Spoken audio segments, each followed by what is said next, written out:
CM योगी ने दानापुर में एक विशाल जनसभा को भी संबोधित किया। इस दौरान सीएम योगी ने सबसे पहले लोगों का आभार जताया। सीएम योगी ने कहा कि दानापुर, जिसकी अपनी महत्वता है, भारत के महान गणितज्ञ आर्यभट्ट जन्मभूमि दानापुर है।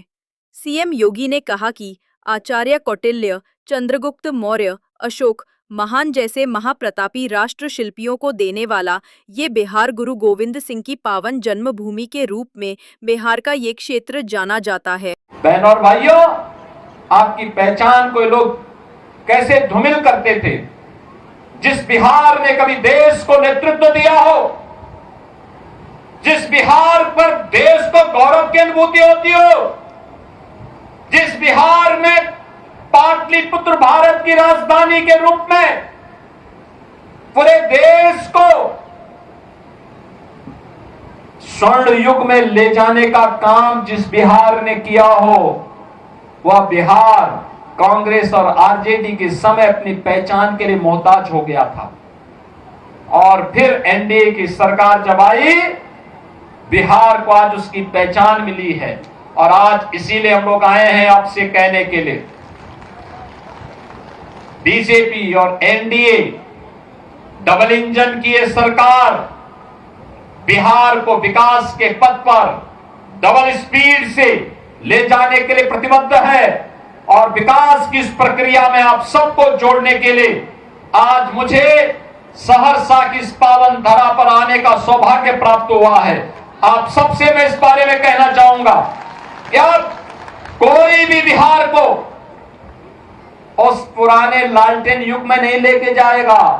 अब तो एलईडी की दुधिया लाइट में नीतीश जी बिहार को लेकर के आगे बढ़ चुके हैं और बिहार के विकास को कोई बाधित नहीं कर सकता।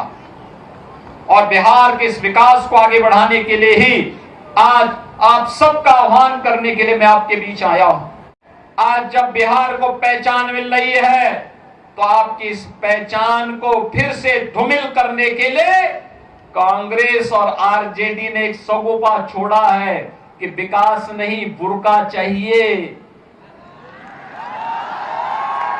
उनको विकास नहीं चाहिए, उनको तो बुर्का चाहिए, जिससे फर्जी वोट डाल करके यहां के गरीबों और दलितों के हकों पर वे डकैती फिर से डाल सके। बहनों और भाइयों, ये बिहार के चुनाव में ये विकास की बात नहीं कर रहे हैं। इनको विकास नहीं चाहिए, इनको बुर्का चाहिए। फर्जी वोट डलवाएंगे लेकिन चेहरा नहीं दिखवाएंगे। तीर्थ यात्रा में विदेश जाएंगे, एयरपोर्ट पर चेहरा दिखाएंगे, अपना वहां पर पासपोर्ट दिखा करके अपनी फोटो भी दिखाएंगे।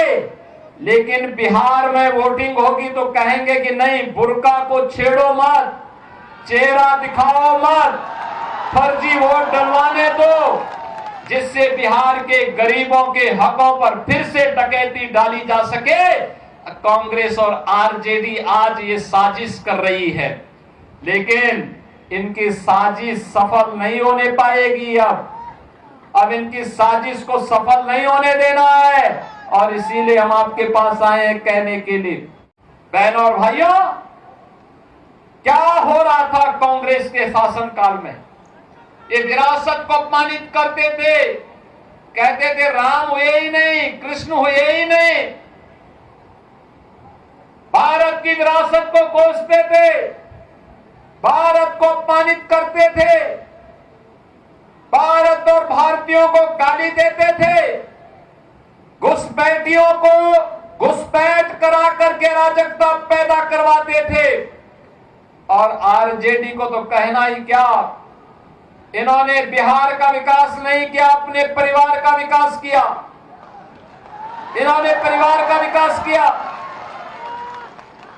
मोदी जी कहते हैं कि 140 करोड़ का भारत मेरा परिवार है, और लालू जी कहते हैं कि राबड़ी देवी का ही परिवार मेरा परिवार है। आरजेडी उससे बाहर नहीं सोच सकती।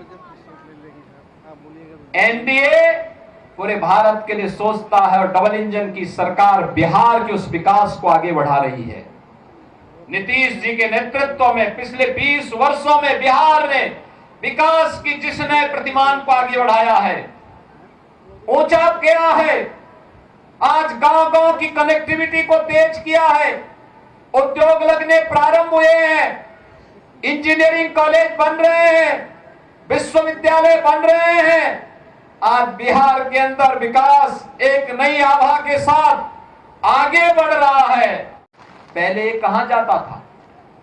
पहले सभी पैसा यही कांग्रेस, आरजेडी और उनके जितने भी पार्टनर्स थे, उन सब में ये बढ़ जाता था, गरीब के पास नहीं आ पाता था, गरीब ताकता रह जाता था और ये लोग यहां का पैसा दुनिया के बैंकों में जमा करके आने वाली कई पीढ़ियों के लिए खजाना वहां भर देते थे। लेकिन अब मोदी जी ने कहा कि भ्रष्टाचार नहीं चलेगा, माफिया राज नहीं चलेगा और जो भी भ्रष्टाचार फैलाएगा, गरीब के हक पर डकैती डालेगा, उसकी जगह जेल में होगी, जेल में। और बहनों और भाइयों, अगर उसका उदाहरण देखना है तो उत्तर प्रदेश में हमने किया है।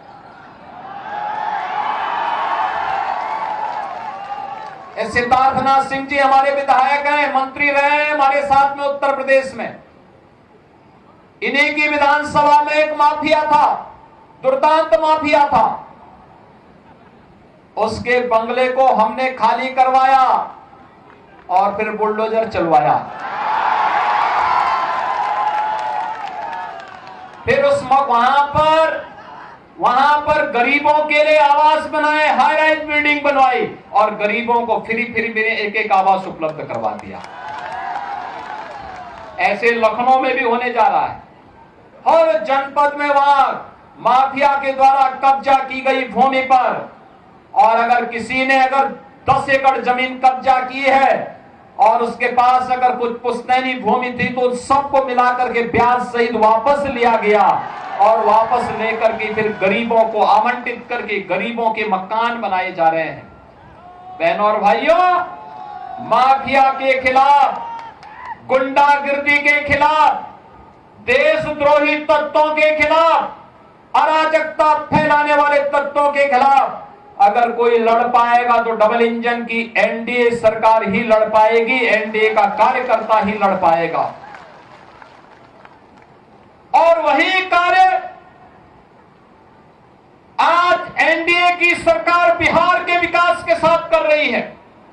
हर क्षेत्र में विकास के नए प्रतिमान बिहार के अंदर बन रहे हैं।